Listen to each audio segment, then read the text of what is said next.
ABC માં ખૂણો B એ કાટખૂણો છે.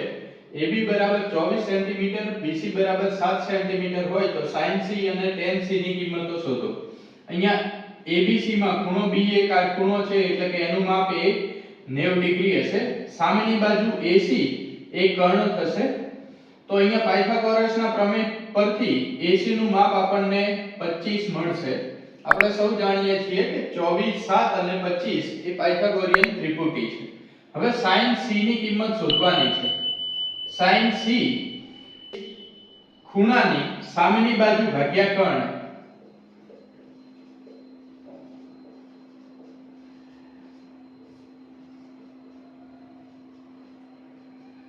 C ખૂણાની સામેની બાજુ, આ C ખૂણો છે એની સામેની બાજુ 24 છે તો 24 થશે, ભાગ્યા કર્ણ એ 25 છે તો 25 થશે. આમ sin C ની કિંમત એ 24 ભાગ્યા 25 થશે. ત્યારબાદ tan C. tan C એટલે કે સામેની બાજુ ભાગ્યા પાસેની બાજુ.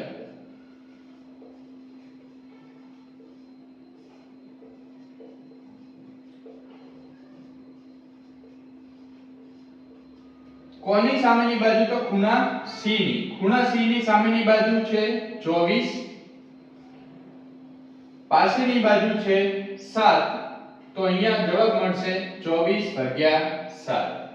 ત્યારબાદ પ્રશ્ન નંબર 33, કિંમત શોધો. 5 cos સ્ક્વેર 60 4 sec સ્ક્વેર 30 ઓછા tan સ્ક્વેર 45 ભાગ્યા sin સ્ક્વેર 30 cos સ્ક્વેર 30. તો આ દાખલો ગણવા માટે ત્રિકોણમિતિય વિધેયોની જુદા જુદા મૂલ્યો આગળની કિંમતો ખબર હોવી જરૂરી છે. એ કિંમતો કઈ રીતે યાદ રાખવી એ માટેનો એક જોરદાર વિડિયો મારી YouTube ચેનલ પર અપલોડ કરેલો છે, જેની લિંક નીચે ડિસ્ક્રિપ્શનમાં આપેલી છે, અથવા તો તમે આઈ બટન પર ક્લિક કરીને પણ જોઈ શકો છો. તો હવે અહીંયાથી જોઈએ. 5 cos સ્ક્વેર 60, 5 cos 60 ની કિંમત થાય છે 1/2, તો એનો વર્ગ, વત્તા 4 sec સ્ક્વેર 30, તો sec 30 ની કિંમત થાય છે 2/3 અને એનો વર્ગ, ઓછા tan 45 ની કિંમત છે 1, તો એનો વર્ગ, ભાગ્યા નીચે છે sin સ્ક્વેર 30 cos સ્ક્વેર 30. આ એક નિત્યસમ છે, sin square theta cos square theta, તો એ બરાબર 1 થશે. હવે અહીંયાથી 5 1/2 નો વર્ગ થશે 1/4, વત્તા 4 અહીંયા થશે 2 નો વર્ગ 4, અને અહીંયા વર્ગ અને વર્ગમૂળ કેન્સલ થશે તો જવાબ આવશે 3, ઓછા 1. નીચે તો છેદમાં 1 છે, જે લખવાની જરૂર નથી. 5 ગુણ્યા 1 એટલે કે 5 થશે, ભાગ્યા 4 થશે, વત્તા 4 ગુણ્યા 4 એટલે કે 16 થશે, ભાગ્યા 3 થશે, ઓછા 1. હવે અહીંયાથી આપણે લસા લઈએ તો લસા આવશે 12. અહીંયા 3 વડે ગુણવા પડશે તો 5 ગુણ્યા 3 એટલે 15 થશે, વત્તા અહીંયા 3 છે તો 4 વડે ગુણવા પડશે તો 16 ગુણ્યા 4 એ 64 થશે, ઓછા અહીંયા 12 વડે ગુણવા પડશે તો 12 ગુણ્યા 1 એટલે કે 12 થશે, અહીંયા ભાગ્યા આવશે 12. તો હવે અહીંયાથી તમે બંને રીતે સાદુરૂપ આપી શકો છો. તો સાદુરૂપ સરળ કઈ રીતે આપી શકાશે? 15 ઓછા 12 એટલે કે 3 થશે, વત્તા 64 એટલે કે 67 થશે, અને ભાગ્યા 12 થશે. હવે પ્રશ્ન નંબર 34, એક થાંભલો જમીન પર કાટખૂણે છે. તો અહીંયા આગળ આપણને જમીન સાથે કાટખૂણો બનાવતો હોય એવો એક થાંભલો આપેલો છે. આ થાંભલા AB છે એમ આપણે માની લઈએ છીએ. તો અહીંયા આપણે લખી લઈએ છીએ કે ધારો કે થાંભલા ની ઊંચાઈ બરાબર AB છે. આ થાંભલાથી 20 મીટર દૂર આવેલા સ્થળેથી, તો આ થાંભલો છે એનાથી 20 મીટર દૂર એટલે કે ધારી લઈએ કે બિંદુ C છે, અને ત્યાંથી તેનો ઉત્સેદ કોણ 60 ડિગ્રી માલુમ પડે છે. તો આ જે ખૂણો C છે એ 60 ડિગ્રી છે.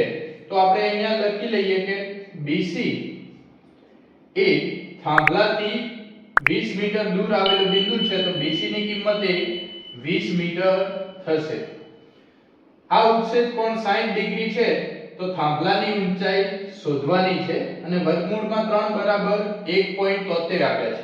આ AB આપણે શોધવાના છે. તો આપણે કોઈ એક એવું ત્રિકોણમિતિય વિધેય લેવું પડશે કે જેમાં પાસેની બાજુ આપણને 20 આપેલી છે અને સામેની બાજુ આપણે શોધવાની છે. તો એવું ત્રિકોણમિતિય વિધેય છે tan C. tan C એટલે કે સામેની બાજુ ભાગ્યા પાસેની બાજુ. કોની સામેની બાજુ? તો ખૂણા C ની. તો અહીંયા tan C ની જગ્યાએ અહીંયા 60 નો ખૂણો છે તો 60 બરાબર સામેની બાજુ છે AB જે ટાવરની ઊંચાઈ છે ભાગ્યા પાસેની બાજુ છે BC. tan 60 બરાબર √3 બરાબર AB એમના એમ. BC ની કિંમત આપણને અહીંયા 20 છે તો 20 મૂકી દઈશું. આ 20 ને સામેની સાઈડ લઈ જઈશું તો 20 ગુણ્યા વર્ગમૂળમાં 3 થશે. વર્ગમૂળમાં 3 ની કિંમત છે 1.73 બરાબર AB. હવે આ 20 માં ગુણાકાર છે તો 2 ગુણ્યા અહીંયા 1 પોઈન્ટ દૂર થશે તો 17.3 બરાબર AB થશે. હવે અહીંયા ગુણાકાર કરીશું તો 34.6 થશે બરાબર AB. આમ થાંભલાની ઊંચાઈ